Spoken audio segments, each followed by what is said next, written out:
Oh, I paused that really fast, didn't I? Whoa! Happy Friday, Wild Cards. We've got another great office hours for you today with a special guest host, the hostess with the mostest. We'll welcome Zoey. Zoey Calloway is Hi. a wonderful high school. What year are you in high school, Zoey? I'm going to be a 10th grader next year. Don't Nice. ask me what the names are. Sophomore. Sophomore. Okay, yep, Great. sophomore. It means both brilliant and moronic in the same one. That's what sophomore means in the Greek, I believe. Yep. Um, we'll focus on the brilliant parts tonight. You're an exciting person. You have a connection with some awesome people in the game industry, known as Clint and Jody, and so you're hanging out with them today, and you're going to be our guest host. But so before we bring on Mike and find out more about what Mike's got to share with us, let's find out a little bit about you. So tell us, how did you get into gaming? What was your first kind of experience in that realm? So I go to a arts high school, which is very helpful. So when we have a section time every day, which is 30 minutes for clubs, and we have a tabletop club in there. So I just went one day and I haven't stopped. Nice. So what was the first tabletop game you play? Dungeons and Dragons, 5th That's edition. so yes, much younger. I am ancient. Mike's a little less than ancient. In our crowd, almost everybody says it was Redbox. So back in the long ago, before we had television and we were still carving things on stone, Redbox was the intro to DVD, but D&D. But you being a 5-year, that is awesome. We appreciate D&D bringing people into the hobby. Although we readily tried to steal them and to come play Savage Worlds. So have you played any Savage Worlds yet? I have. I've played the little bit when Jody and Clint came to demo. And then I am setting up a game on Discord as well. Oh, you're actually running. Yeah, I'm gonna. Nice. So what is it like? So how do you feel about being a player versus being a game master? What's your favorite? What do you like? What's different between the two? I prefer being a game master just because I like doing different voices. And I like knowing what's going to happen rather than having to wait, not knowing what's going to go on. It's good. It's good having a little 5% control freak to be a game master. But I mean, it's kind of the awesome thing about the hobby, right? Is it's communal storytelling. So you never ever really know all the things that are going to happen. But so tell me about your dice. Everyone's got a favorite set of dice. Tell me about yours. It's a dice I got at a party recently. It's these metal dice with skulls in them. Ooh, metal dice. That you are an advanced gamer if you are already at metal dice. Like that's some good stuff. And skulls are pretty cool too. So that's awesome. So glad to know you guys. Well, ask Mike what his favorite dice are. I don't know if Mike has favorite dice yet. Well, good question to ask him. So of all the genres that you played, like what's your favorite? Fantasy, pulp, Cthulhu. Fantasy. Fantasy. Tell me, what do you when you play fantasy? What's your go-to character class? Usually Bard. Ooh, good choice. Why do you like Bard? What is it about that class? Because I like singing parody songs. Oh my God, you are so one of us. I'm so glad that nerdom is like eternal. Like it's like, oh, you are a wonderful person. I love parody songs. Are like my favorite thing ever.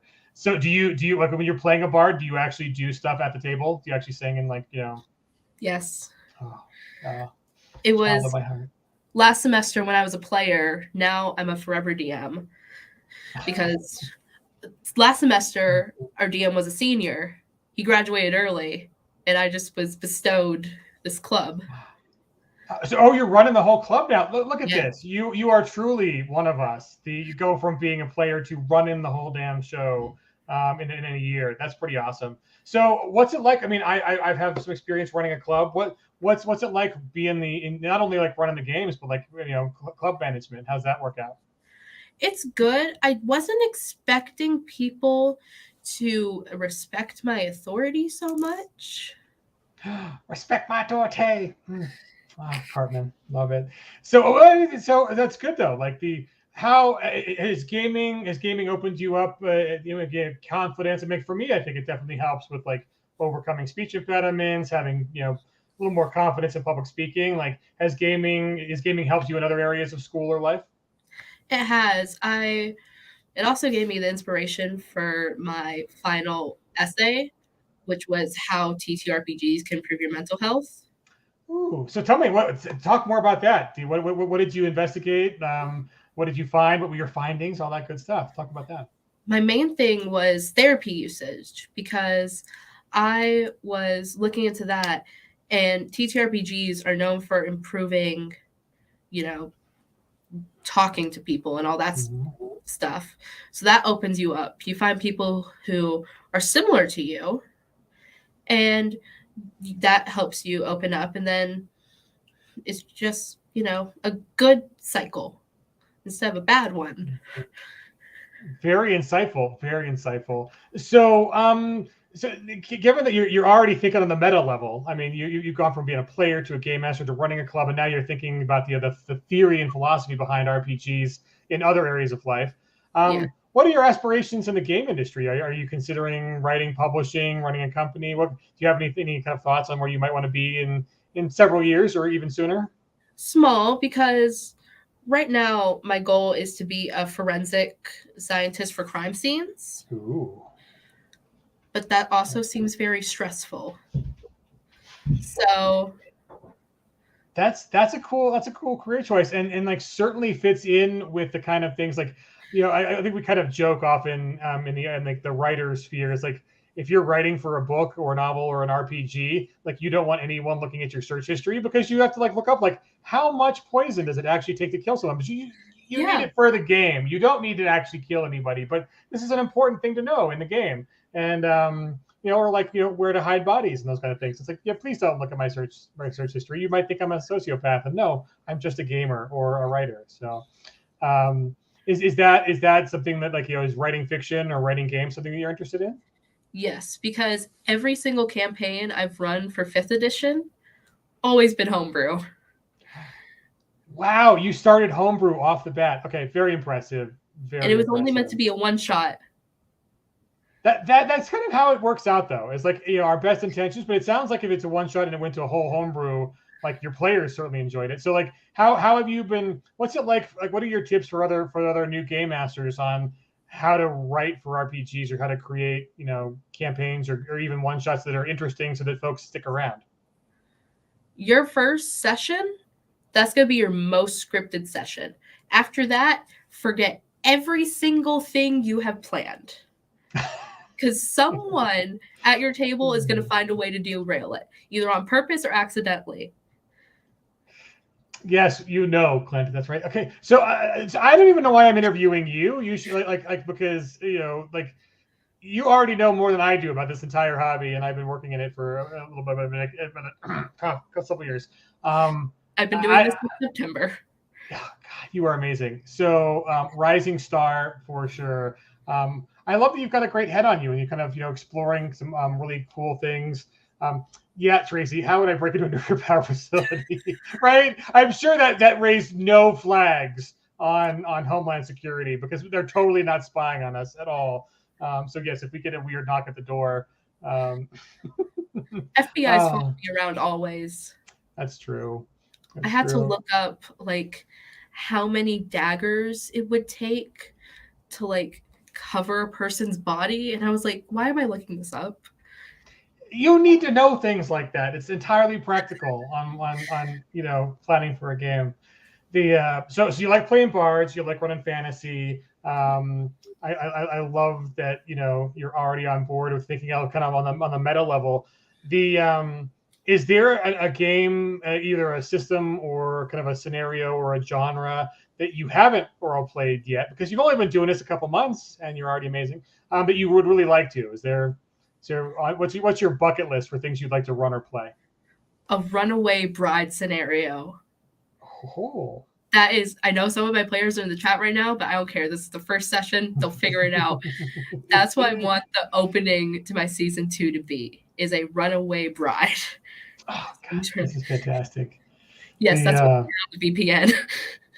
Yes, you are one of us. So I won't steal any more of your time because I think we want to get you talking to Mike Barbeau so you can flex your game master / live stream hosting muscles. Are you gonna take over my job before the end of the year? I think you might. I think this is on the plan. So, let's welcome to the stream, Mr. Mike Barbeau. How you doing, sir? Great. How are you guys doing? Not too Good. bad. Not too bad. We need to give Mike a title. What should we call Zoe? Let's figure out a title for Mike because he didn't put one in, and now I have the power to give him a title. Oh, you have the power? Yes. What should we call him? Oh no, I'm looking at my questions, being like, Captain Awesome. Yeah. Okay, cool. Okay, fine. We'll go with it. He's a writer. He can do it. He can nom de plume. Okay, so Zoe, I'll turn it over to you, and we can talk about Mike. But the Mike's a little more experienced on the writer's end than I am, because he's headed up one of the biggest Kickstarters we've ever had, and has got some other cool, fun stuff in store. So the mic is yours, Zoe. Let's Professor Pat Jody, that one's good. I like the alliteration. That's good. In fact, I'm going to change it to a Jody. Professor Pathfinder is really good. The Captain Awesome is okay, but Professor Pathfinder.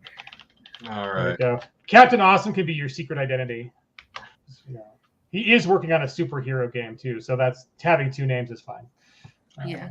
So yeah, I'll 100% right. It is required. So over to you, Zoe. I'll let you ask away, and then folks in the comments, if you have any questions for Zoe and or Mike, pop them in the comments, and we'll pop up on screen during the course of our interview. So yeah.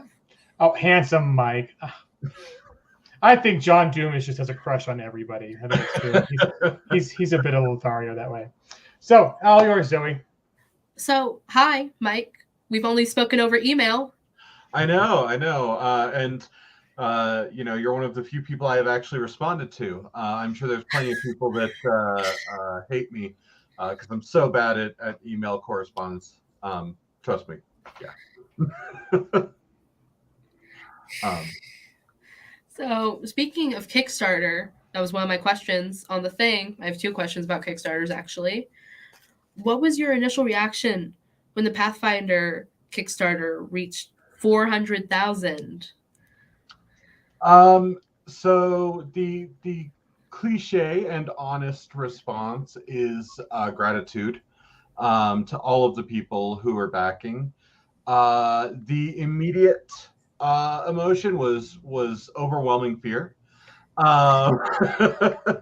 It was such a huge project that a group of us had been working on, and it was my first big project that I wasn't ready for so many people to be looking forward to it, right? And so I was and still am so grateful to the fans because I mean they're why I get to do this, and they're awesome for getting involved. But at the same time, like it was so early that I was like, oh no, what if I forget to put the word "the" in at a certain point? Just this overwhelming dread of the most minor mistake. And anybody who's in the industry will tell you that books will be in print, they will never be done, right? You will always find one minor thing, and it took me a while to get over that hurdle and let my my overall joy for it overcome my crippling anxiety. But those are the two main things that I felt when it reached such a high number. Okay. And then also, Pathfinder, big thing. We have the ultimate core. This, I was trying to pick it up before stream. This is heavy. It is. Yes. And then Jody told me to do this just so you guys knew how loud it was. Yeah. Honestly, watching you lift it gave me a bunch of joy. I mean, it is undeniable. We make money every time someone drops a box on stream. It's the easiest cash cow ever. Yeah. Whether it's Shane or Simon or whoever's working on this stuff, Pinnacle has always done an amazing job with their box sets. I mean, mine's, you can see my Pathfinder right there. Yeah. Next to another Savage Worlds box set. So they do not slouch on it. There is great stuff every time. Yeah. So I was looking at Guardians of Umbria. Am I saying that right? Umbra, yeah. Yeah, Umbra. Where did you get inspiration for that? So, for anyone who doesn't know, in the long ago, I put out a fan-made book called Guardians of Umbra. What it came down to was I was always a fan of like old supernatural things. I'm a big fan of monsters and settings and stuff. But like when it comes to like the Hellboy type series and stuff like that, I've really enjoyed them. And I like a lot of the Tesla punk type settings and the steampunk type settings like Iron Kingdoms.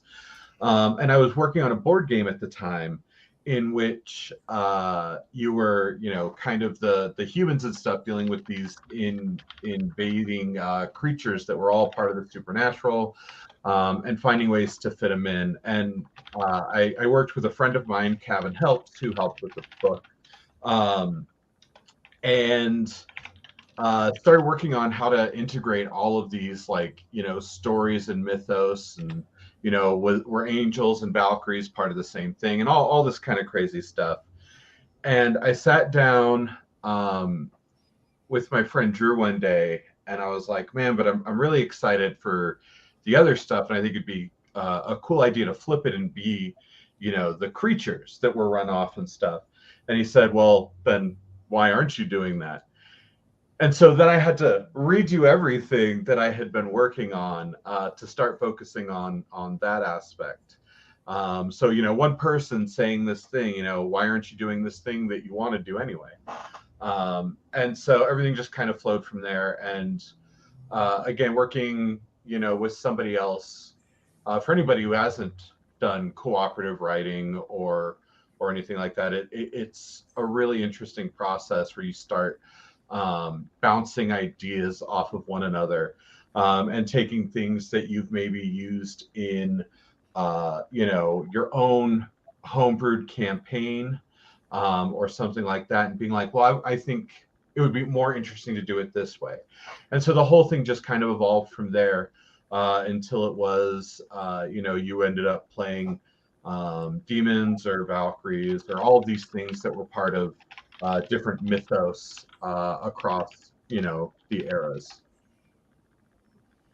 I know that was really long-winded, but that's kind of how it happened. Makes sense.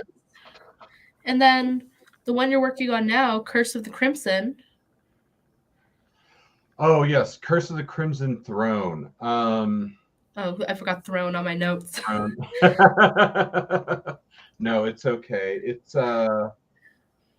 so I know you run a lot of your own campaigns, you said. I have done most of my life doing my own campaigns as well, but Paizo, sorry, how old are you? I'm gonna be 15 in a week. Oh my goodness. But I watch Game of Thrones. One of us. Yes. So Paizo for a long time has put out a lot of really great adventures. And I got hooked way back in the day, like when they were still kind of putting out stuff for 3.5, back before 4th edition. After third edition, man, did you have any idea of 3.5? Everyone says 3.5 is the best. I've never played it. I'm like, I have 5e right here. Well, I will say this. Trying new systems is one of the greatest things you can do if you're into gaming, because it'll always give you new ideas, exciting ways to do things, and you'll find out what you love and what you don't love. And some people love, things like 5th edition or 3.5, or, playing Traveler and spending 2 hours making a character for it to die during character creation. You may love that. So first of all, I always say try new things. But I digress from that. Curse of the Crimson Throne was one of the earlier campaigns I bought, you know, as a GM. I really wanted to try it out. I really wanted to play it, to be honest. But if you ever get stuck in the perpetual GM state, you very often end up running rather than playing. So I played it, or I ran it. I loved it. And when we talked about doing the next campaign, you know, beyond the first Pathfinder, like we needed a follow up, obviously. We wanted the advanced player's guide, and I'm like, I love Curse of the Crimson Throne. It's got all this political intrigue. It's got, you know, death. It's got, you know, saving people. It's got redemption arcs. It's full of all of the great tropes, and it's wrapped up in a fun little package. And so we had at it. We made it. We put up another Kickstarter, and once again the fans came and humbled me because they bet on us, and I think we delivered a great product, or it's still coming. But it is. I mean, I still play in games from this stuff, by the way, right? Like my weekly Saturday game. My buddy's running Rise of the Rune Lords, which I get to play in. I just don't. I try not to use GM knowledge, right? We've got somebody playing, you know, the Inquisitor, which is out of the new Advanced Player's Guide. It's a lot of fun. I think people may still be waiting for theirs before they run it or play in it, so I don't want to give away too much. But it is a fantastic story, and well worth stealing ideas from if you're running your own games. All right. Very helpful. Then you were nominated for the Origin Award. Big round of applause there. Yes, and you know, the Origin Awards there are a lot of great products out there. First of all, just getting nominated, I think, is an insanely big deal. It's not like, you know, we're one out of 5 people out there. There are a ton of great RPGs. So, yeah, it leaves me speechless. Is that an effective way to put it there, Landauer? Yeah. You know, first of all, I do want to say this is not just me, right? I happen to be on this stream right now.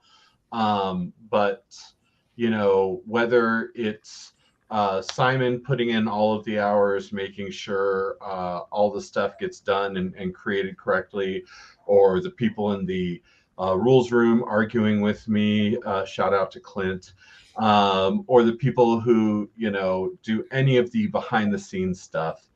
I really couldn't think of a term, and I'm like, oh, I can't think of anything to say. Speechless. That's literally the definition of how I feel about it. But it's a great honor, and you know, I think everybody who put the effort into it, right, really, you know, deserves it. They're fantastic. This is a fantastic group of people, and yeah, I'm excited to see what happens. I will definitely love it if we win, but again, just being nominated is so amazing. I saw a question in the chat. I read it really fast, but then I couldn't. It's from John. There it is. Oh. Yeah, so for both of you, if you were to receive a magical key that allows you to bring any IP to Savage Worlds or any other game system, which one comes to the top of your head that would excite you the most, and why? Do you want to answer this one first, or you want me to go first? You go first. So, straight off the bat, I have to say the game setting that I have been playing for, oh my gosh, a decade. That is a terrifying thing to say on the air with somebody who is 15. Is Iron Kingdoms. I have played Iron Kingdoms, which is the setting put out by Privateer Press. It's steampunk, it's sci-fi, it's all of this great stuff that I love. wrapped up in a very fun setting. They have a very fun war game called War Machine that goes with it. It's got a lot of great characters in it, and I played it back when it was just a black and white printed 3.5 book, and it went alongside it was black and white book that went alongside with 3.5. Then it eventually came out with its own 2d6 system, which I still play, even though it's out of print right now, and they're doing it for 5th edition. But yeah, I've been playing it for over a decade now, and that is the one I would bring over. Okay. What about you? So that's a tough one because I slightly do this in my campaign, but I change the names that way I don't get copyright striked. Brilliant for a 15-year-old. Simply brilliant. The one I really just keep bringing in is this show I watched with my mom. It's called White Collar. Oh my gosh, yes. White Collar is fantastic. I'm only a season and a half in, but I'm just taking little things like that. Oh, yeah, you were married. That's what you want to happen with your backstory, but you're giving me free reign? Okay. If anybody has not seen it, White Collar is a fantastic TV show. I love shows where they take a redeemed or a reformed villain, or even a villain with a complex backstory, and make him one of the good guys. And I can't remember the actor who plays Neil in it, but it is very much a charming, get away with anything kind of guy. Who's just great at all of these different skills. But yeah, Matt Bomer. He's so fantastic. He's so handsome. Anyways. But for the person who asked, White Collar, basically this guy was in jail for a while and for a crime I forget. And he was married. His wife would come in every week or so. Then she stopped showing up. So he busted out of jail, is now on this weird type of house arrest where he gets to work with the police, but he has to stay within a range of this hotel. It's good. Yeah, no, Clint in the chat mentions villains as protagonists. Who would do that? So I would be remiss as Mr. Marketing, not to mention that Necessary Evil, where you get to play super villains saving the world from an alien invasion, is our most recent crowdfunder. And for folks who are backers, Files just came out. So right after that, you have to stay and watch. You cannot leave the stream. But when this stream is done, go to your PEG downloads, and you can download the draft copies for the 3 books. And anybody who hasn't bought it yet, within 24 hours when you buy as a pre-order, you'll get the digital files too. So anyways, that was my little plug. Yes, and Matt Bomer would play Mike in the Mike movie. Yeah. So I love that. So how would you bring what kind of mechanic would you want in a game, Zoe, that would kind of try to cover the whole white collar crime, being a criminal but trying to be good too? How would that speak to you in role playing game terms? So I had one of my players do this. It's my favorite example. What they did was they tried and make it seem like they were born to a noble family. So they found a random noble family where one of the kids was missing or dead. I forget what I said, but acted like they were that child. That way they could pull rank and get out of certain things. And it worked for 30 sessions. I was like... So Mike, how do you feel to be out game mastered and writered by a 15-year-old who's only been playing since September? I'm just saying, we need to hire Zoe, just write her ideas down and pretend that they're ours, because Clint mentions, have you seen the show Leverage? It's kind of on the same genre. Where it's on mine and my mother's list, I'm pretty sure. Okay, cool. So after you finish White Collar, to check out Leverage. There's also lots of good intrigue RPG stuff. Wait, Jody says you've run over 30 sessions already? Well, like in one campaign, we meet every other day. Oh my God, to be a high schooler with a club that wasn't like run off campus, you can play every other day. I am Last- so jealous. I know.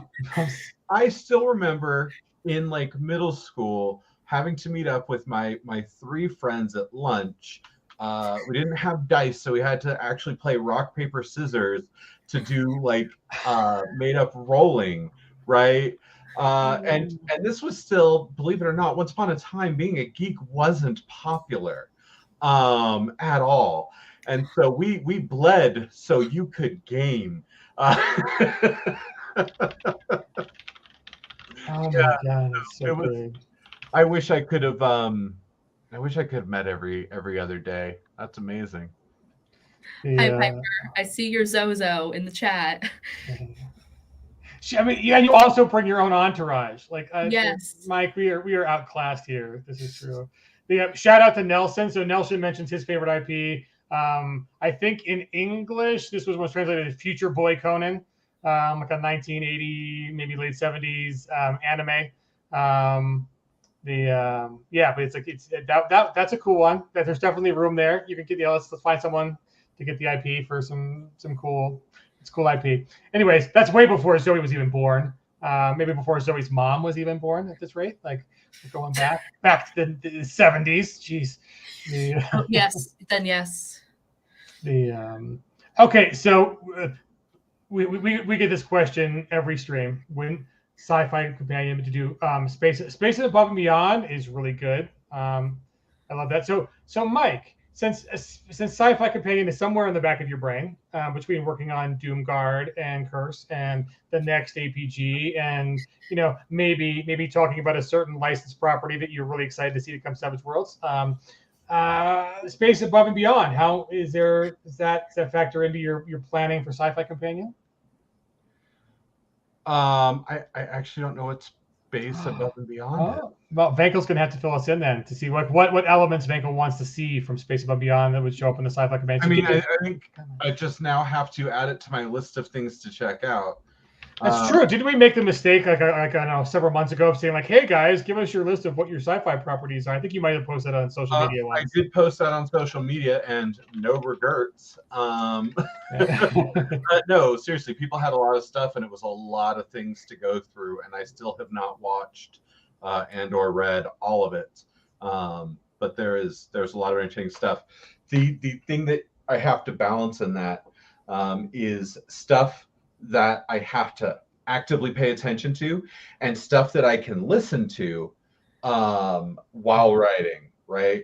And so something I've seen like a million times before, like Farscape, I can, kind of let play and I'll hear, this going on. I'm like, oh yeah, Dargo's getting mad at Crichton again because everybody hates Crichton. It's if it gets to something new that I haven't really seen, like this kind of thing, I have to watch it, and so I have to gauge my time correctly. Yeah. So Space Above and Beyond was really good. It was on Fox, so of course it got canceled too soon, like everything.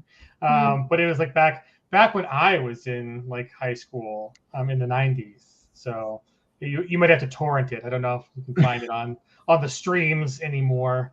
So. I would never torrent anything. Never. Did I have my way. God, she is one of us. Oh. I mean, it's the only way of getting the good, like fan dub Japanese stuff in. Where you can't wait for Cartoon Network 10 years to get the good stuff. Oh, here we go. Savage Clip, did you know that Crichton from Farscape was from North Carolina? Well, we do now, Clint. Thank you for the fun fact of trivia. Oh, she's sarcastic too. I love it. I wasn't meaning to be sarcastic. I'm so sorry. No, not in a bad way. In a totally appropriate gamer way. Oh my God, this is great. We're gonna have to get you on like an actual play, Zoe. We're gonna have to. This is the thing that's gonna have to happen. So yeah, I'll let you get back to your questions. I think I've interrupted so much. But you had a couple more questions, and before we get I think Mike has something to show us too. So we'll get into the show and tell portion here pretty quick too. Yes. Right, Tracy, you'd love Tracy. Tracy is actually like a great game designer who can mentor you into getting into game design. So I mean, not that Mike isn't.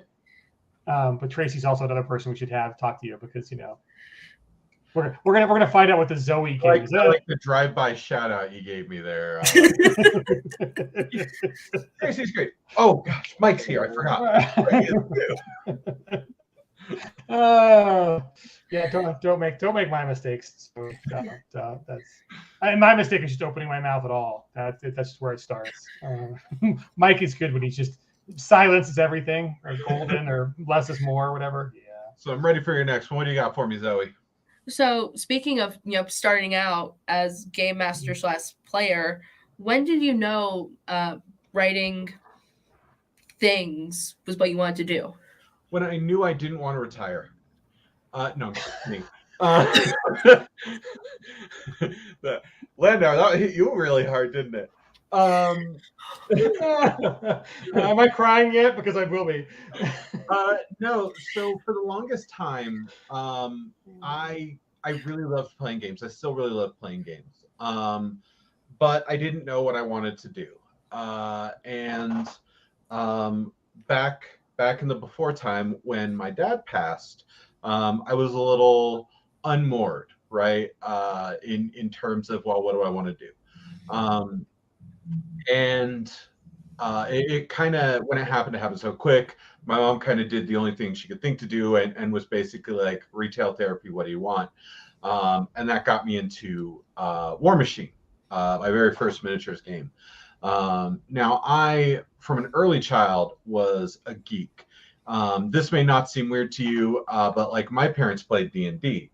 And so like as, an 8-year-old, I was playing my first, RPG character, who I had named Holy Fighter because he was a half-orc cleric fighter. And I was very creative at a young age. But the more I got into the hobby, the more time I loved spending on it. And I, like a fool, would just say, man, I wish there was a job where I could just play games. Now, writing isn't just playing games all day, but it is applying that same part of your brain, right? This thing I love to see. I want this to happen. I want this to be possible. And if you love, GMing, or you love importing your own settings, this is something you might enjoy as well. But I was a very terrible writer. And I owe a lot to my friend Jancy and her writing group, because I started going and listening to the critiques they would give one another, all that kind of back and forth, and it increased my writing capability greatly. And so as I found this is something I enjoyed over time, I was like, well, I really want to get into it. And this, I'm not like some prodigal son who, all of a sudden was amazing at everything and got Pathfinder for Savage Worlds thrown at me. I put years of practice into it, working on miniature production and all of this stuff. And it made me happy. Whether it tied to that kid that still wants to do things, or whether it, is just something I've surprisingly always been passionate about and didn't know. That's as it grew over time. And while I still have a 40-hour a week, I now consider that my side job, because it's there and I will do it to pay the bills, right? And I will do it to the best of my ability and get it done right. But when I'm doing development, even when it's, sitting there in a room with, I'm gonna do a drive-by at Clint again, with other people and going, this is what I think should happen, and somebody telling me why I'm wrong. It's enjoyable, right? It's like, you get to put that part of your passion and your idea out there, and work with and collaborate with other people. So the whole thing is just enjoyable, and that's why I figured out I wanted to do it. Oh, Mike, you're such a good person. Yeah. Yeah. By the way, I'm not that witty. I have been sitting on that I didn't want to retire comment for like a day and a half now. Like, I thought about it, and I'm like, I gotta use it. It's the only way. You're it's like a magician. You're showing it. Everyone was just amazed. You're like, oh, Mike is so clever and witty, and it's, oh, Mike as a writer, and wrote that one down. Nice. Well, hello from Brazil. Hello. We have Hello. an international audience for you, Zoe. That's awesome. Oh, yay. Right? Never give away the secrets. That's true. Don't tell them the secrets. Right? So I want to actually give away a little GMing secret too. I was listening to you talk about your running earlier. And so this is something I figured out after years. When I run, will put in my ideas. Like I want X, Y, and Z to happen. But what I've noticed is players will often take that left turn rather than a right turn. So if everything needs to go right, you end up losing stuff. But if you just think, hey, I need A to happen, whether they turn right or left, I can put it in there. And so they still get all their choices. They still get to experience the things they want to experience, but you can chuck in your plot points right where they need to be without losing the ability to run the story you're hoping they encounter. That was figured out from the time I had somebody literally in session 1 turn a campaign on its side, and I was all set up. I'm like, all right, this hero shows up, and he's like, come on, join me, we're gonna do this thing. And they went, no, I'm leaving. And everybody bailed. And so next session I was like, all right, guess you're going the other way now. But I still had all of my plot points that I wanted to hit. I just rearranged how I was going to have the players hit these plot points. And so again, it allowed them to play the game, and it was a fantastic campaign. Had some of my favorite interactions and stories and stuff.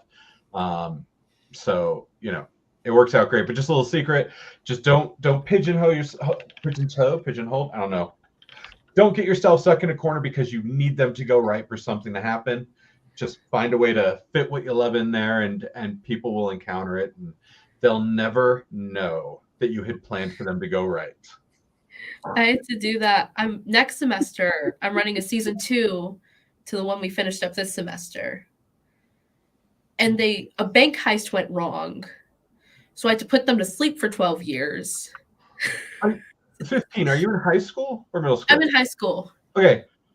I find it, like, this is probably a generational thing, but I find it baffling that you are in high school and not running a Buffy the Vampire Slayer campaign. Because that hasn't been an IP that any of these kids would have seen in 20 years. So I that's know, why. but I've seen the entire show. Okay, all right, yeah. She's amazing. Yes, your jaw shall hit the floor by the time the live stream is over. Yeah, already the. Wait, what are you mad about, Hollow? What are you mad about? Hollow's one of my players. She's mad that she put your character to sleep for 15 years.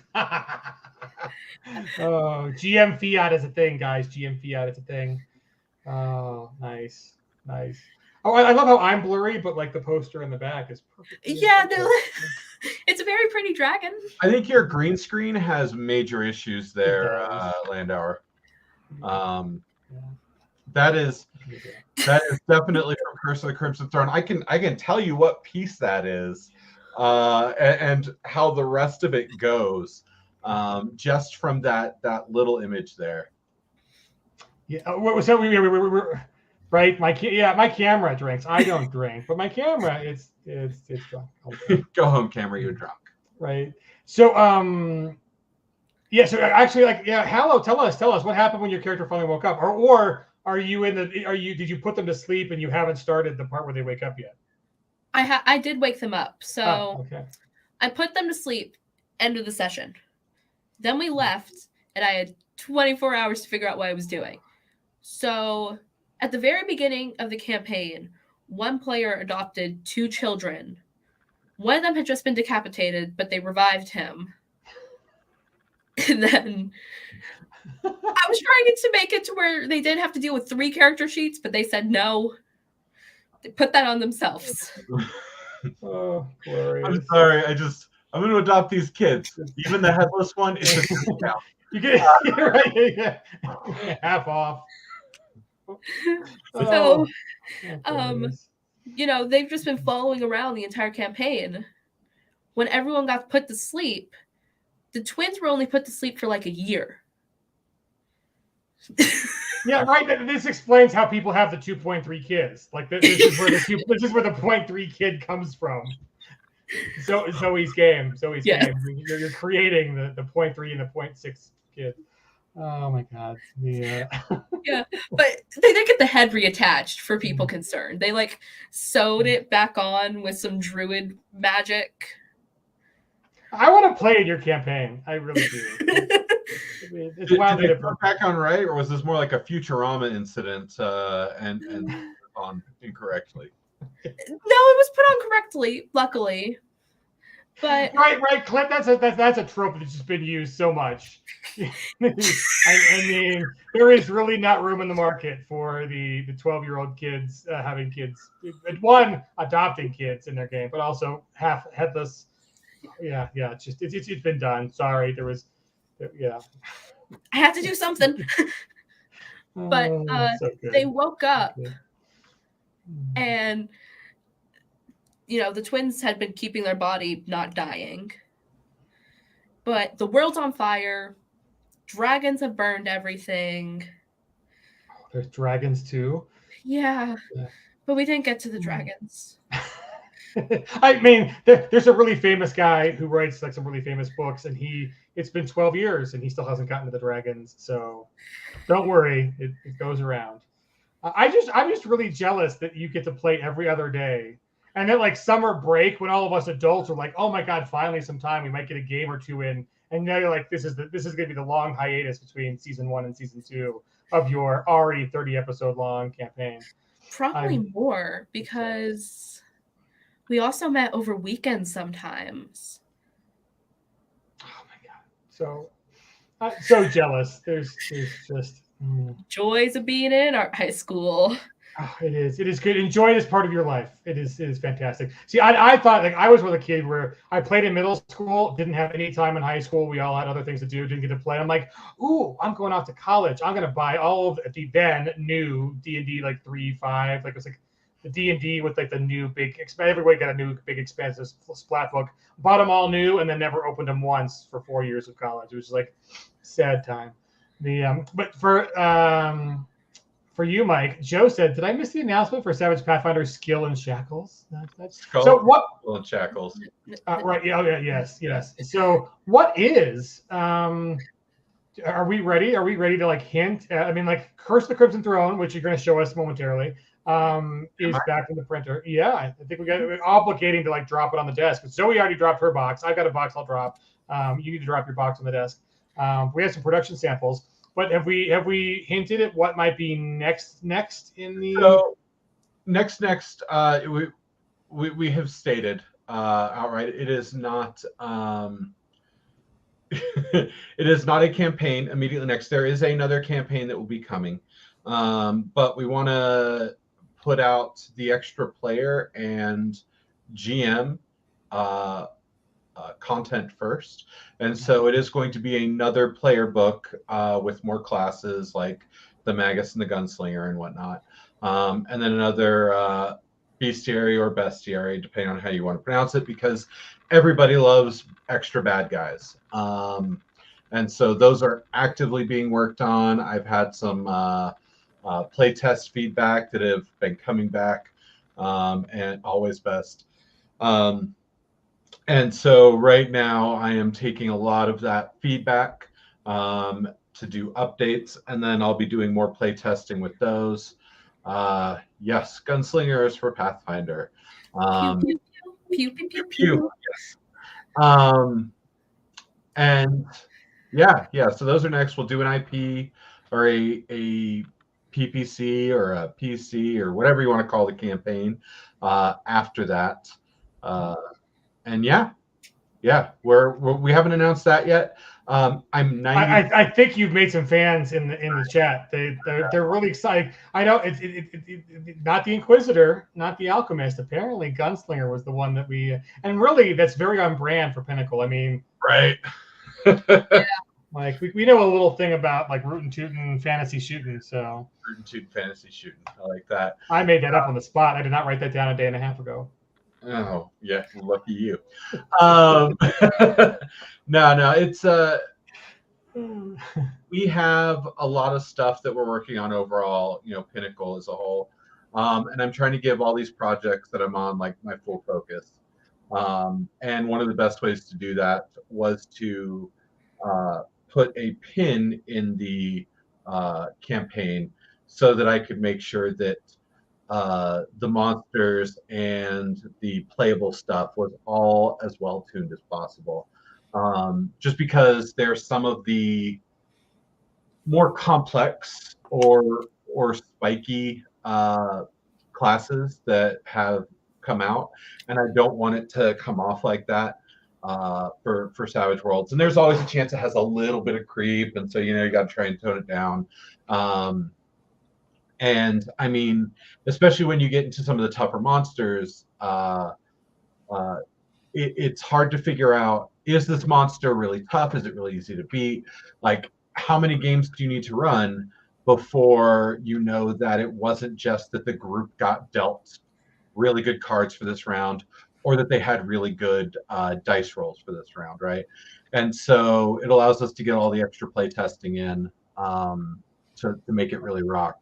And then when we do the next campaign, it gives us better alignment on these other creatures that have already been designed. And if there's a new ability or rule, for example, that needs to be in the book, because Paizo loves putting like unique campaign things in there, whether it's the Harrow deck or it's the Sin Points or what have you. It gives us a chance to be ready for that and find a way to incorporate it as best we can. So we don't have the immediate ones for show for the next campaign, but that is the books we're working on. I hope that long-winded answer was a good answer. No, a very good answer. Because I think, I mean, Zoe is still on her first iteration of D&D in her career, so she might not know about the whole power creep. But there's definitely a history in games where, when you're between editions on your game and you're releasing new classes, like sometimes they just totally overpower all the previous classes, so that there's a really big incentive for players to want to pick those books up. Like my beef was like not in Savage Pathfinder because Mike fixed this, but my beef with original Pathfinder is the Inquisitor, which is a very cool class, totally obviates the need to be a paladin because it can do almost all the stuff the paladin does, but better and without the weaknesses. So it's like, why be a paladin when you can be an Inquisitor? They're totally different things in Savage Pathfinder. Yeah, they do not. And right, and just Pathfinders or Savage Worlds has a different kind of design expectation regarding power creep and those kind of things and class protection. So it isn't just as simple as turnkey conversion. Like Mike really had to put some really good game design into bringing the flavor of the world of Galarian, which is Pathfinder, into Savage World. So I think that's why he's getting nominated for awards now. So. It's so interesting too, because there's forums like where people talk about the druid and the animal companion. It's like, oh, I'll just put all my edges and I'll be a druid and I'll have a bear, and that's way overpowered and stuff. Bears are awesome. Let's just be clear. However, the Rise of the Runelords campaign that I'm playing in, we have a player who is a half-orc druid. He sunk his edges in to make sure he has a bear companion, and like running up to things, flailing at them, doing nothing. And like the rest of us, like we just keep making fun of the bear, right? He went through the effort of having the bear sneak down an alley so he could jump up and scare the goblins, and he rolls really bad and intimidates nobody. And it's hilarious, but it's one of those things where on paper you may be like, okay, a bear is way too powerful, and then you watch it and play, and sure, sometimes it like whacks a dude and takes him out really awesome, and other times the guy is like, well, I'm glad I have spells because my bear does nothing. And so it's why we have to play test so much on these things, because it may be that the team aces, gets a good hit in, knocks a dude out, and you're like, wow, this guy's not powerful at all. And then the next group comes through and they're like, we have no idea how you could put something that's so unkillable in this system. And it's like, well, did you do this, this, and this? And you just find out all kinds of things when you're doing feedback. People who play certain rules differently or have house rules that they didn't realize were slightly different and cause issues. So yeah. Crazy stuff. That's But good. Bear is the bestest boy. The goodest boy, yes.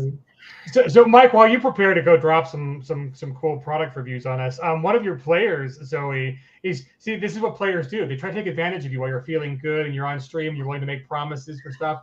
So they want to know what sword they're getting next time the campaign rolls up. And before you have to answer, you might consider Clint. Clint has decided that the Blade of Starbucks has the power to grant you great coffee, but you have to sacrifice 10 gold every time. And it always says your name wrong because it can talk to you, but it can only say your name wrong. That'd be Hollow, hollow, hollow. You have been on this kick ever since I showed you that photo of the sword. I'm going to look directly at you now. I've been looking at this camera the whole time. You've been on this kick. You'll find out at some point. No reveal for you. Oh my God. The composure. Oh, she got the GM gene for sure. Oh, I see.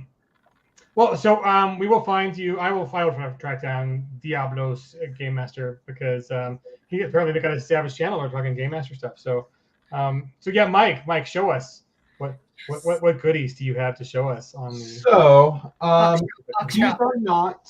these are not final proofs, right? It's not like the hard book that we have, but so this is the production copy that they sent us, which we go through and we look at all the stuff in here. We find, any printing errors or mistakes that come in here. This is all you're getting, nerd. All right. So yeah, this lets us see any issues, and it's got plain boring white pages, but it also falls apart on you. Try to open it and show other stuff, but so we can see the spreads and go over the proofs and make sure there are no issues. For example, Simon and I earlier were going over making sure that the spine aligns with the core rulebook spine. Why would anyone ever do that? That's yes. So superfluous and unnecessary. It's gonna look so pretty on your bookshelf with all your other things. It will, yeah. So yeah, I get to go over this, and what's funny, I don't think any of my players are watching the stream, but one of them is playing an Inquisitor, which is out of this book, and they know better than to ask me if I have the book yet. But he's like, yeah, when we finally have the physical book. So this weekend, I'll be like, hey, man, I finally got the physical book, and I'll slap this down in front of him, and let him figure out how to leaf through all these papers. But yeah, so we have this nice production proof of the core book. And then there's a ton of these Curse of the Crimson Throne, right? The individual modules. By the way, anybody who hasn't played this part yet, book 4 is one of my favorite parts of a campaign.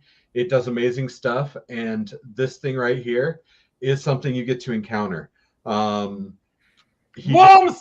We have Wormsign. Right. You better be watching out. Just look out, Barbeau. That's it. Hugs. And then we get to go over and look at, these are the archetype cards. They come on the big spread, and they're crammed in a much smaller box than you would expect them to get crammed into. Is it bigger on the inside? Huh? Is it bigger on the inside? It is not bigger on the inside. There's just more stuff on the inside. But it lets us go through and make sure like the barcodes are correct, and all the images are right, and a fun little story here as we're talking about this. So working on Doomguard, making the hero cards, we ended up finding out that there was actually a hidden layer on some cards. And so when you were looking at it in InDesign, you didn't see it, but when we printed them out, you could see like some old text and stuff hidden behind it. And so I showed Simon, he's like trying to figure out where it is. He's like, oh, it's this weird back layer. And so getting to see the prints and stuff and hitting yourself in the head with them is what lets you kind of make sure that doesn't happen when it comes to the backers.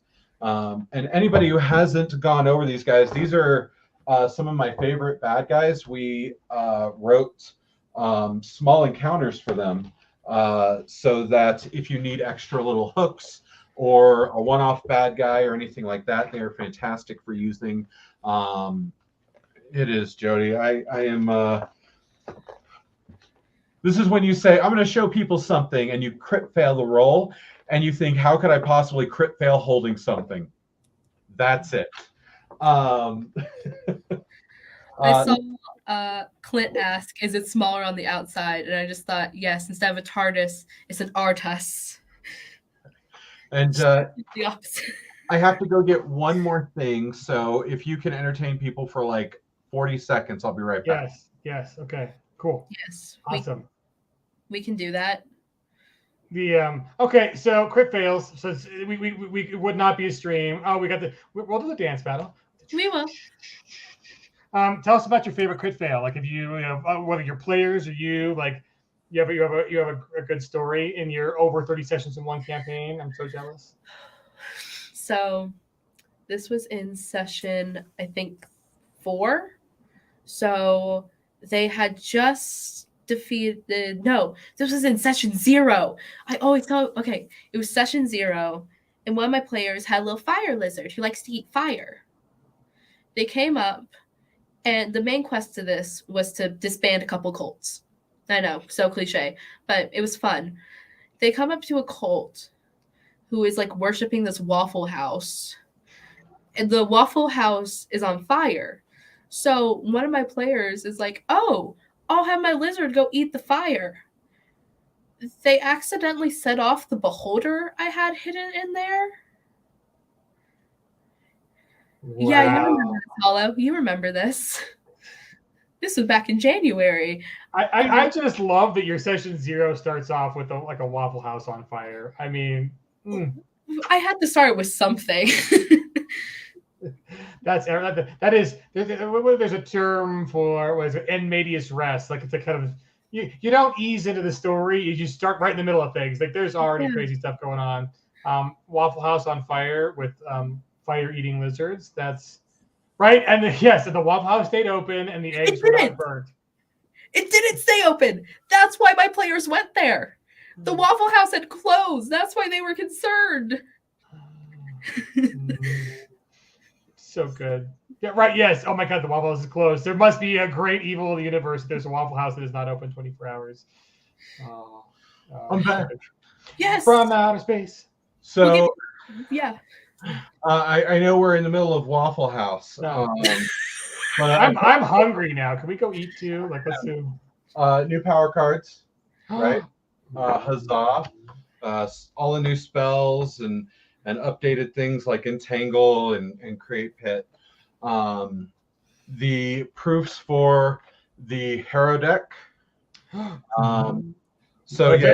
a cool size, right? That's like tarot size. It's so if you look close, you can see like the cutoff lines, right? These are the bleeds and stuff. There are so many steps. Again, shout out to Simon, shout out to Dawn, all the people doing this back end work, getting the stuff going. But it's, we send something off. All of a sudden, there's a vacation going on with this one. The people we submit it to, they get back. They're like, oh, we need you to make this change. So we make a change. It gets sent back off to somebody else. But because we were delayed that one time with a change, then it creates this cascading effect of chaos in which, I obviously we're a little late on this delivery, which, I'm very sorry for, for all the backers here. I know you're anticipating it and waiting for it. But this is always the great point when we get these proofs, because, right, this is letting us make those final changes, any final modifications to make sure the book is right. And then they just bam, bam, bam, bam, start throwing it through the printer. We get the nice fuzzy photo for my camera, which is, let me turn it off, turn it back on. That's always what they ask. There we go. Right, so we get the nice good boxes that we always have. And a nice little, map for all roads lead to Corvosa. Now, my favorite thing, this is what I was so excited for, and talking about edits, this is one thing that had a fun problem, so to speak. So we got our conviction. Oh, that looks cool. Yeah, it's got that nice dragon on there from the core book. Yeah, we didn't get to show that off during the campaign. I think it's the first sighting of it. On the back, it's got the nice little Savage Worlds. It's 100% fake gold or whatever. No, I don't know what it is, but it's got really nice. Hang on, I've got to. I did not break my glass table. We're good. Oh wait, maybe she didn't mean drop the coin. She meant drop the book box. But Yeah. anyway, Yes.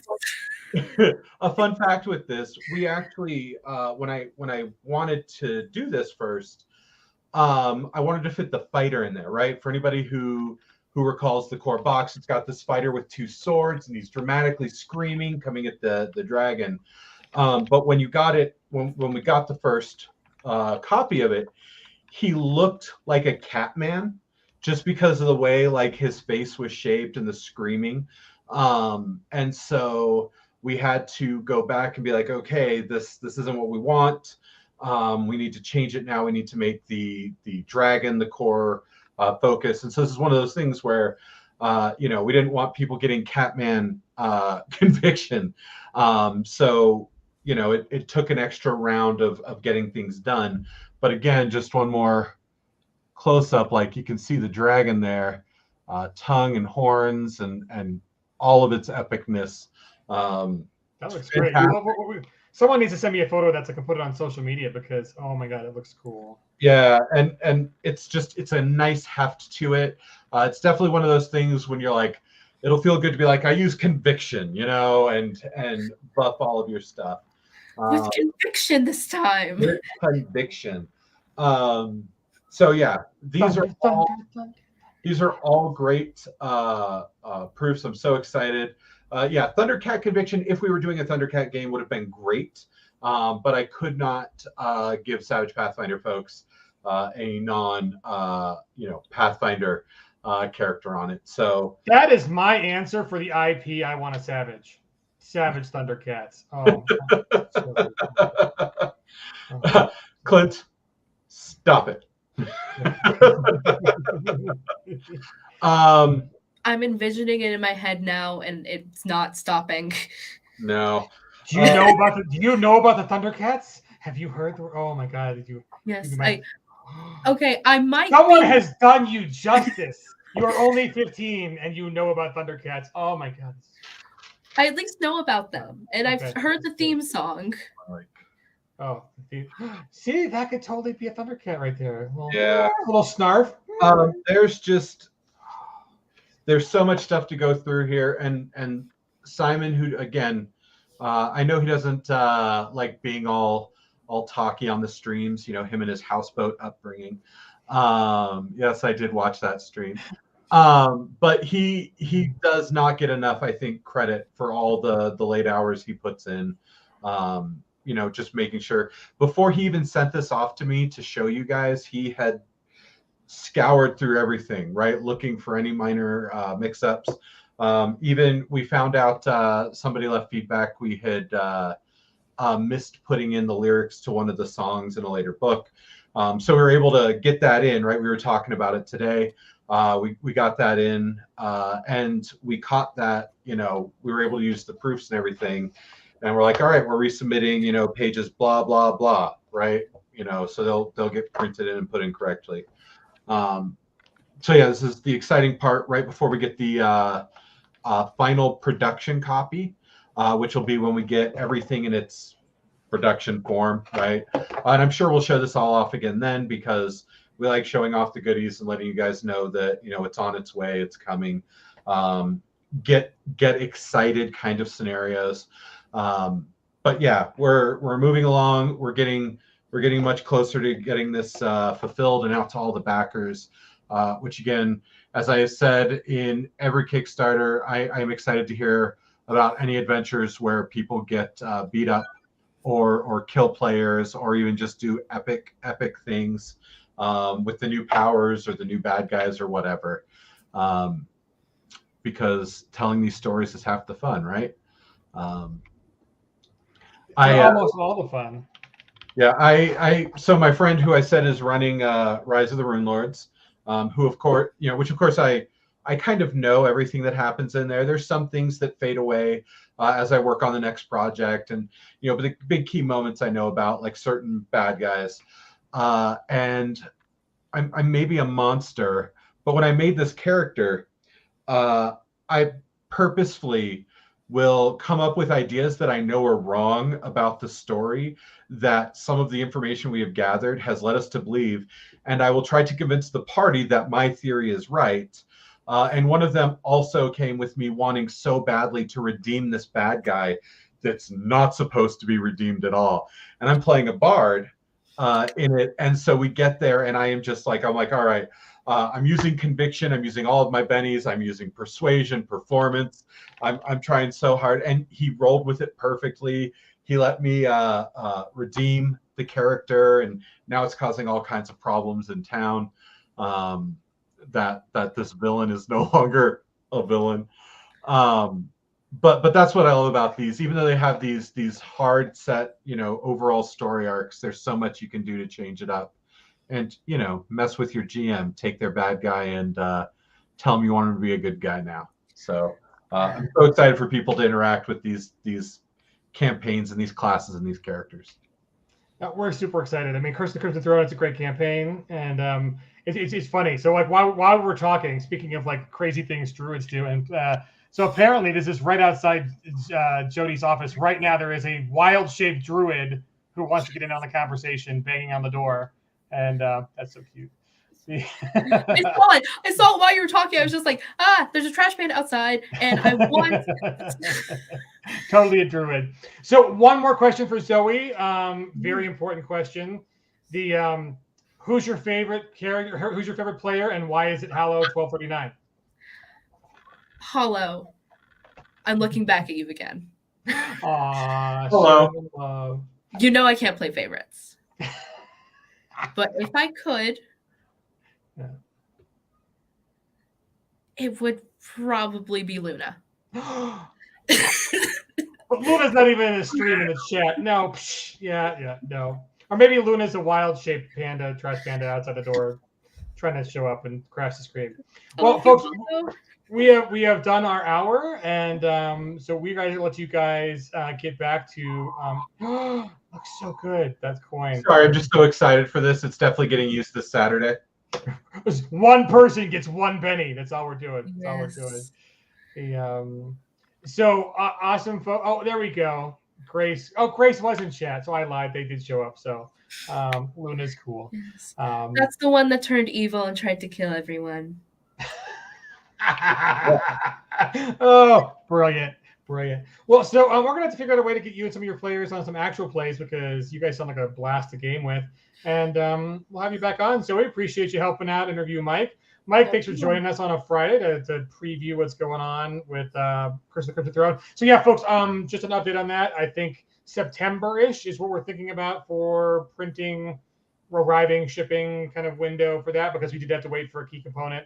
So sorry it's late, but you can see it looks great, and Mike did a great job. So we are both sadly and gladly at that point where, like, we've given, we give the feedback, and now it's kind of out of our hands, right? Like, we were at that point before where we're waiting for these proofs, and it's always rough, because all I want to do as somebody who worked on it is to be able to give you the books, right? Like, that is my only desire, is to get it to you. And so I feel so crippled when I can't do anything like that. But now you all can see, I back Kickstarters all the time. And so the moment you can see, like, oh yeah, this is like at the printers, it's being actively worked on, that at least makes me always feel better. Yeah, the thing you put money towards is doing things. And she's got business acumen too. Stop, Zoe. You need to be less perfect. So anyways, folks, thanks for joining in on the stream. Hit a follow on our Twitch so you get notified the next time we go live. We'll be back again next week with Savage Universe and more office hours. I think on Savage Universe, I think it's the Knights of the Dinner Smith table. And I don't know that we have an office hours planned yet, but we'll figure it out over the weekend. And we haven't announced our next big crowdfunder, but for folks This did come up several times in the chat. If you were just joining us, Necessary Evil files are ready. So go to your orders page or your downloads page. If you were a Necessary Evil Breakout or Invasion or Cosmic Crisis backer. And if you're not, why not? Because playing a supervillain is awesome. So you can pick it up on pre-order now. Same thing, just pickinc.com. Click on Necessary Evil in the title bar, and you can get your files soon. So play some Savage Worlds this weekend, folks. I know I am tonight. Tonight, maybe not. I think our game might got postponed, but I am in a Necessary Evil campaign and enjoying it. So thanks, Ronnie, for running that, and everybody else, like John Doom, for playing in it, and Brian and all the good folks. But anyways, Zoe's got to get back to planning her season 2 for her big campaign. I am still jealous you get to play every other day. That's just heaven. But yeah, so keep an eye out for Zoey, because I think Zoey Calloway's name is going to be on the front of a book in the near future. She's kind of all our jobs, that's for sure. She is. Yeah. Appreciate you, Zoey, and appreciate you, Mike. And we'll see you guys all next week. But thanks, and have some fun this weekend. We all deserve it a little bit, right? Have a great weekend, guys.